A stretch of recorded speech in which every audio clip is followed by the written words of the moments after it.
very, very well hidden problem. So we desperately need to raise awareness about the scale of the challenge and the importance of the problem. We know what the problem is, we know what to do about it, but the challenge is to actually make that happen. I think it's critical. I think if we're talking about improving patient experience and improving patient safety, then nutrition runs through everything. Without changing mindsets, changing culture and changing professional behaviours around this, then it won't work. There's a lovely NHS set saying every contact counts, but the emphasis on it being everyone's responsibility at every level isn't there in the same way. After having worked in a few GP practices, and you see the pressure that they're under, that little sort of box at the bottom which is looking at nutrition, it's just a very small, they've got to look at the bigger picture, haven't they? So I just think it's really hard for them. We get into this habit, it's so easy to treat symptoms, that actually we need to look at the cause. And I think without nutritional care, you're ultimately putting a band-aid over a wound. So this can only happen if people, the commissioners of the services, actually absolutely recognise that this is important. For me, it's around how do we get the spread of this good practice, and the education, training and commitment from the services, from the commissioners of the services. They need the expertise to understand best practice as well. I think what we really need to do now is try more and more to make people more aware of just how easy it is to get people engaged in understanding more about preventable malnutrition, where the information is and what more they can do about it. Personally, I think we need to get more outside agencies in, like Age UK, more voluntary sectors in. I think we focus very much on primary care and trusts, but there's a whole host of other people out there. We are starting to see a culture change. What we're starting to understand is how we need to tackle the problem differently. So in the past we've had a very academic approach, we've done lots of audits on nutritional screening, and what we really want to focus on now is the quality of nutritional care that's delivered. But we want to use quality improvement methodologies to really help us to understand what the problem is and how we tackle it differently.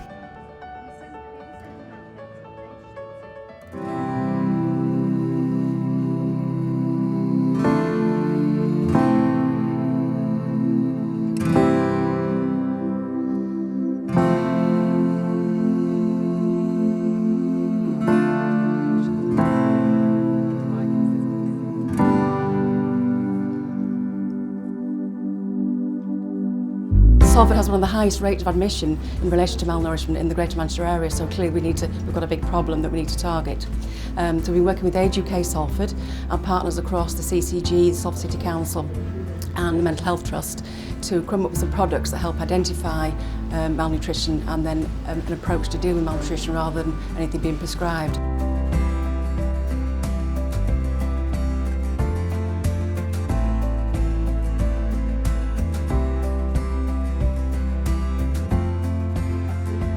So in Salford we developed the paperweight armband. This is the public health tool that's been developed by one of our consultant dietitians, and basically you put this paperweight armband around your non-dominant arm, the upper area, and if it fits tightly to the red mark, if you can see that, and it slides up and down, then that would suggest that you might be malnourished. And then the QR code on the armband takes you to Age UK Salford's website where you get information about how to fortify your diet. The idea that you don't have to get undressed, you don't have to get on the scales, but actually it's also a very visual reminder. If it slips up and down, people can see it, that actually is something perhaps they need to start looking into.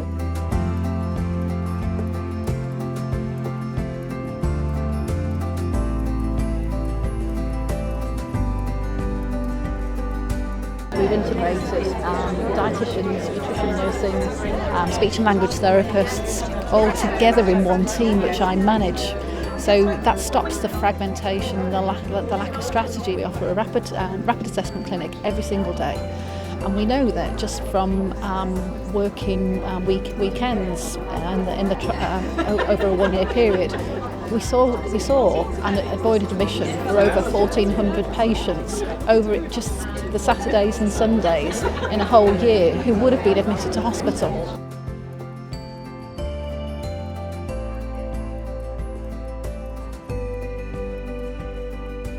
When we encourage the nurses to engage with us and get them on board, and they start to see the data that's coming out for their own wards, then they understand the importance of, of good nutritional care.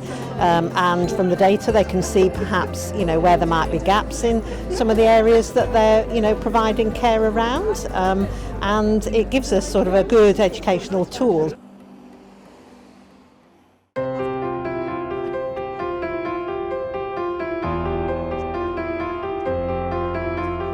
We are starting to incorporate nutrition into the contracting system. Also, Durham and Darlington have collaborated with the local authority. So we're all starting the process, we just need to make it much more robust. A lot of our trusts would like a better multi-disciplinary nutrition support teams, and getting the funding for that is a difficulty. We find that we struggle to obtain good links with commissioners. We felt that we need a national framework, that we all work to the same standard, that training is mandatory because it isn't mandatory in every trust, and also we need to expand the training around x-rays and x-ray interpretation. It's actually quite difficult to work out your health economy because we haven't got the data to say which patients are coming into hospital with malnutrition problems, how are they being coded within hospitals, so we need to make sure that at least the secondary admission codes are being recorded as malnutrition. It could well be that it's going to have a big impact on the tariffs which have already been put into the contracts with the CCGs.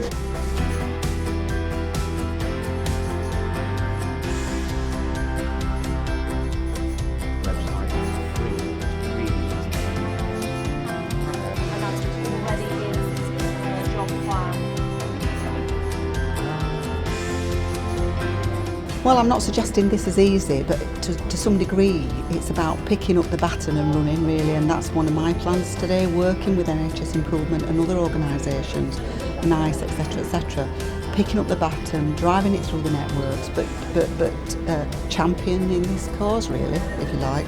It's not going to be easy, but nothing worth doing is.